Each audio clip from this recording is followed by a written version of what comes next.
आदमी पार्टी के वरिष्ठ नेता और दिल्ली के उप मुख्यमंत्री रहे मनीष सिसोदिया जी को एक फर्जी क्लासरूम घोटाले के नाम पर पूछताछ के लिए बुलाया गया है। ये फर्जी झूठा आरोप जो क्लासरूम घोटाले का लगा है, ये भारतीय जनता पार्टी के झूठे केसेस की सीरीज में मात्र एक नया एपिसोड है।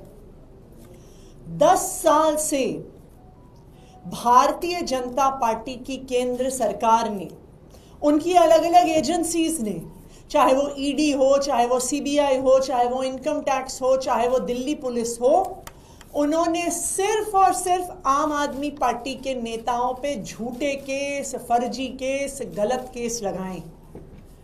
पिछले 10 साल में आम आदमी पार्टी के नेताओं पे 200 से ज्यादा केस भारतीय जनता पार्टी की एजेंसियों ने लगाए हैं।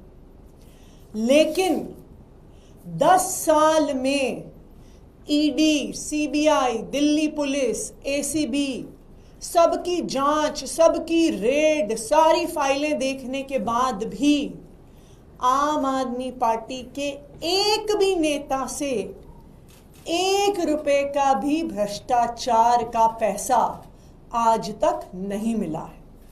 आम आदमी पार्टी का कोई ऐसा नेता ही नहीं है जिसके घर सीबीआई की रेड ना हुई हो, ईडी की रेड ना हुई हो, जिनके लॉकर ना जांच किए हो, जिनके बैंक के खातों को ना खंगाला हो, जिनके गांव, जिनके पैतृक गांव, ऑफिस, हर जगह चले गए, लेकिन भ्रष्टाचार का 1 रुपया भी आम आदमी पार्टी के एक भी नेता के पास नहीं मिला।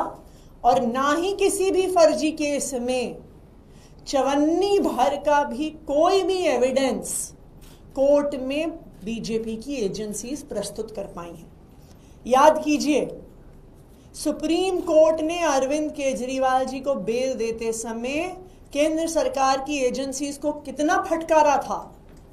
कहा था कि ये तोते में बंद, पर पिंजरे में बंद तोते की तरह है, लाइक अ केज्ड पैरेट। और उन्होंने, सुप्रीम कोर्ट ने केंद्रीय जांच एजेंसीज को कहा था कि आपको इंडिपेंडेंट होना पड़ेगा, आपको स्वतंत्र जांच करनी पड़ेगी, आपको राजनीतिक भेदभाव के आधार पर काम नहीं करना है। और आज फिर से वही कहानी शुरू हो गई है। क्या है कारण इस क्लासरूम घोटाले की जांच का? कारण सिर्फ एक है। 100 दिन में भारतीय जनता पार्टी की 4 इंजन की सरकार हर सब्जेक्ट में फेल है। भारतीय जनता पार्टी से सरकार चल नहीं रही। बिजली हो, पानी हो, प्राइवेट स्कूल की बढ़ती हुई फीस हो, शहर में बढ़ता हुआ क्राइम हो, वाटर लॉगिंग हो, आप किसी भी फ्रंट पर जाइए, भारतीय जनता पार्टी की सरकार बिल्कुल फेल है।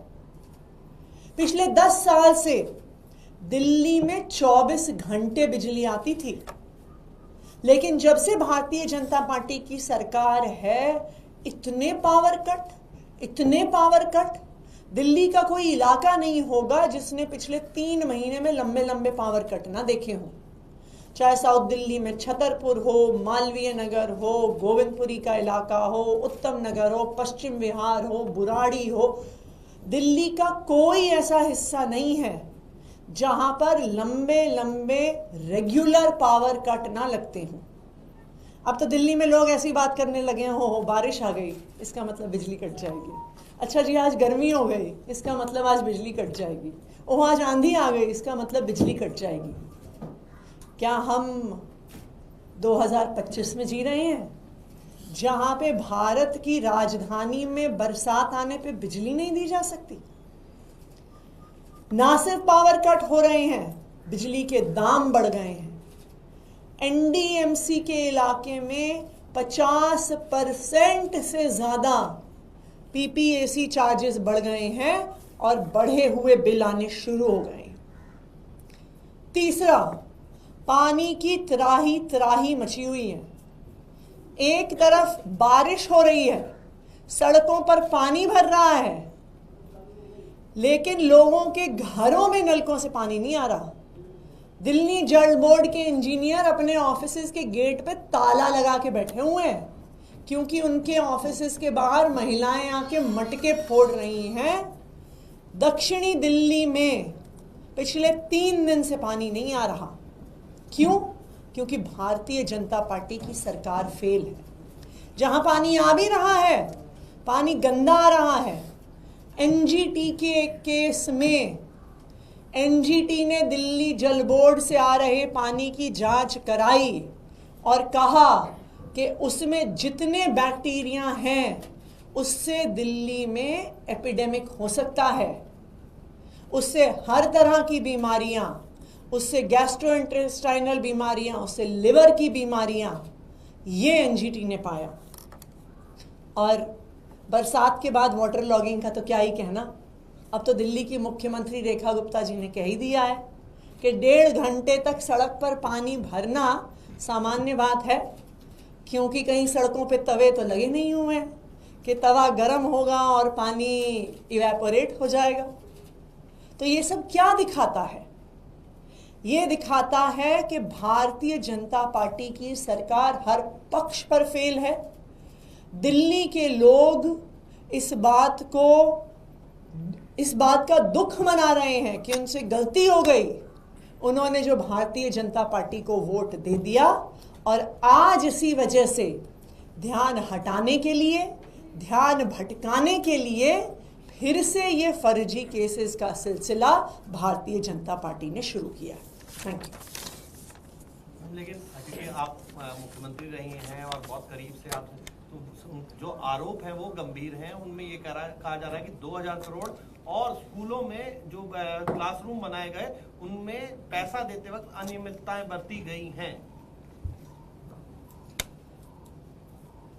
सबसे पहली बात, कहां है किसी भी घोटाले का कोई भी प्रमाण? सिर्फ न्यूज में हेडलाइन चला देने से कि 2000 करोड़ का घोटाला हुआ, कहां है पैसा? कहां मिला पैसा? आम आदमी पार्टी के किस नेता के पास, किस मंत्री के पास 1 रुपया भी मिला? दूसरी बात, इसकी असलियत यह है कि भारतीय जनता पार्टी सरकारी स्कूलों को ठप करना चाहती है। आम आदमी पार्टी की सरकार ने 1945 से लेकर 2015 तक दिल्ली में 24,000 कमरे थे दिल्ली के स्कूलों में। आम आदमी पार्टी ने 10 साल में 22,700 वर्ल्ड क्लास क्लासरूम्स बनाए। और ये सिर्फ टीन के डब्बे नहीं है, ये डिजिटल क्लासरूम्स हैं, स्मार्ट क्लासरूम्स हैं, शानदार टेबल चेयर वाले क्लासरूम हैं, इसमें कंप्यूटर लैब्स हैं, इसमें physics lab, chemistry lab, 3D printers, world class library, sports facilities, इन सबके साथ स्कूल बनाए गए हैं। क्या चाहती है भारतीय जनता पार्टी? कि गरीबों के बच्चों के लिए कोई स्कूल ना बनाए? क्या चाहती है भारतीय जनता पार्टी? वो कह रहे हैं जी आपने पैसे क्यों खर्च कर दिए, आपने क्यों अच्छा फर्नीचर खरीद लिया, आपने क्यों कंप्यूटर खरीद लिए, आपने क्यों 3D प्रिंटर खरीद लिए, आपने क्यों अच्छे टेबल चेयर खरीद लिए, आपने क्यों स्पोर्ट्स का इक्विपमेंट खरीद लिया, आपने क्यों इंटरनेशनल स्कूल्स के तर्ज पर लाइब्रेरी बना दी? ये है भारतीय जनता पार्टी का सवाल। आम आदमी पार्टी शिक्षा के प्रति प्रतिबद्ध थी, है और रहेगी। और ये बिल्कुल साफ है कि भारतीय जनता पार्टी का शिक्षा माफिया से सांठगांठ है। एक तरफ वो सरकारी स्कूलों को ठप करना चाहते हैं, दूसरी तरफ वो प्राइवेट स्कूलों की फीस बढ़ा रहे हैं। अगर सरकारी स्कूल ठप हो जाएंगे, बंद हो जाएंगे, उसमें कमरे, क्लासरूम्स की देखरेख बंद हो जाएगी, तो क्या करेंगे परिवार? प्राइवेट स्कूलों में ही भेजेंगे अपने बच्चों को। तो भारतीय जनता पार्टी सरकारी स्कूलों को बंद करके प्राइवेट स्कूलों की शिक्षा माफिया के साथ सांठगांठ कर रही है। मैम, अभी कुछ देर पहले ही अभी रेखा गुप्ता जी से सवाल पूछा गया मनीष जी सुमन पर, तो उन्होंने कहा कि अभी तो अरविंद केजरीवाल जी को पंजाब से आना पड़ेगा। आप इस बयान को कैसे ले रहे हैं? मैं तो रेखा गुप्ता जी से पूछना चाहूंगी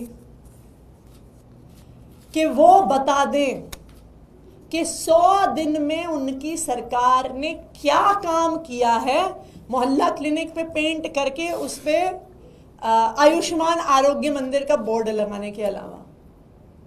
100 दिन की सरकार में भारतीय जनता पार्टी ने दिल्ली वालों को सिर्फ पावर कट, महंगे पावर बिल, पानी की त्राही त्राही, नलके में सीवर का पानी, प्राइवेट स्कूल की बढ़ी हुई फीस, बढ़े हुए बिजली के बिल दिए हैं।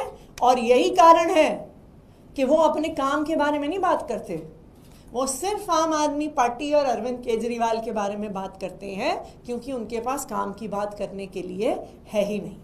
मैम, पिछली बार जब सत्येंद्र जैन जी से सवाल पूछा गया था तो उस वक्त सूत्रों के हवाले से बात बाहर आई थी कि एसीबी ने उनसे सवाल पूछे कि एक ही क्लासरूम को बनाने के लिए 2 अलग अलग तरह के पेमेंट्स कैसे किए गए, कॉन्ट्रैक्ट में जब ज्यादा टेंडर नॉर्म्स को वायलेट करके बढ़ा के पैसा दिया गया तो ये डिस्क्रिपेंसी सामने आई है। और खासतौर पे एक पर्टिकुलर आर्किटेक्ट कंपनी को पेमेंट्स हुए हैं, जिन लोगों को टेंडर मिला था उसको लेके भी सवाल है। मैं आपसे 2 चीजें पूछूंगी। अगर एक कमरा कंप्यूटर लैब है और एक कमरा डेस्क वाला क्लासरूम है, क्या उस पर अलग अलग खर्चा नहीं लगेगा? ये तो स्वाभाविक बात है कि जिस उपयोग के लिए कमरा हो रहा है, अगर वो लैब है, उसमें 3D प्रिंटर्स हैं, कंप्यूटर्स हैं, और कोई एक क्लासरूम है जिसमें टेबल कुर्सी है, ये स्वाभाविक बात है कि उनका खर्चा अलग अलग आएगा। पहली बात। दूसरी बात, कहाँ है एसीबी और ईडी की जांच द्वारका एक्सप्रेसवे पे? द्वारका एक्सप्रेसवे 250 करोड़ रुपए प्रति किलोमीटर के खर्चे पे बना है। क्यों नहीं हो रही उस पे जांच? सोने का बना है क्या वो एक्सप्रेसवे? जितना पैसा कैबिनेट ने पास किया उससे कई गुना खर्चा हो गया। सीएजी की रिपोर्ट भी आ गई। फिर क्या होता है कि जिस ऑडिटर ने रिपोर्ट लिखी उसका सिक्किम ट्रांसफर हो जाता है। कहाँ है ईडी? कहाँ है सीबीआई? कहाँ है एंटी करप्शन ब्यूरो? तो ये बिल्कुल साफ है कि ये एक विच हंटिंग की एक्सरसाइज है। अगर एसीबी में हिम्मत है तो सूत्रों के हवाले से क्यों खबर दे रहे हैं? सामने आए, बताएं। भारतीय जनता पार्टी एक शिक्षा विरोधी पार्टी है। प्राइवेट स्कूलों के साथ उनकी सांठगांठ है। क्यों बढ़ रही है प्राइवेट स्कूलों की फीस? क्यों सरकारी स्कूलों के रिजल्ट पर, आईआईटी जेईई के रिजल्ट पर आजकल सरकार का मुंह नहीं खुलता है? सिर्फ इसलिए नहीं खुलता है क्योंकि भारतीय जनता पार्टी एक तरफ सरकारी स्कूलों को बंद करना चाहती है, दूसरी तरफ प्राइवेट स्कूलों को बढ़ावा देना चाहती है।